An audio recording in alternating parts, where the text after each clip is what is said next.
નબીપુર ખાતે ધ્વજવંદનના કાર્યક્રમની ઉજવણી કરવામાં આવી। ભારતના 79મા સ્વતંત્ર દિવસની ભરૂચ જિલ્લાના નબીપુરમાં વિવિધ સંસ્થાઓમાં ઉજવણી કરાઈ।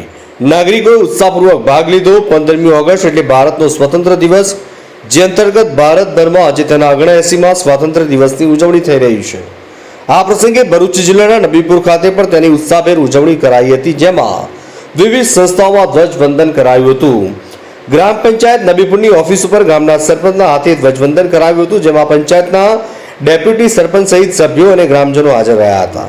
ગામની શૈક્ષણિક સંસ્થાઓ કન્યાશાળા, કુમારશાળા, high school, English medium, English mission school અને નબીપુર મદ્રાસા ખાતે બાળકોની ઉપસ્થિતિમાં ધ્વજવંદન કરાયું હતું। નબીપુર પોલીસ મથક ખાતે પોલીસ સ્ટાફની હાજરીમાં અને નબીપુર હોસ્પિટલ ખાતે ટ્રસ્ટીઓ, ડોક્ટરો, નર્સિંગ સ્ટાફ અને ઓફિસ ઇન્ચાર્જની ઉપસ્થિતિમાં ધ્વજારોહણ થયું હતું। આ પ્રસંગે નબીપુર કન્યાશાળામાં નાની બાળકીઓ દ્વારા સાંસ્કૃતિક ગીત ઉપર ડાન્સ કરાયો હતો। માંચથી મોહસિન કારાનો રિપોર્ટ।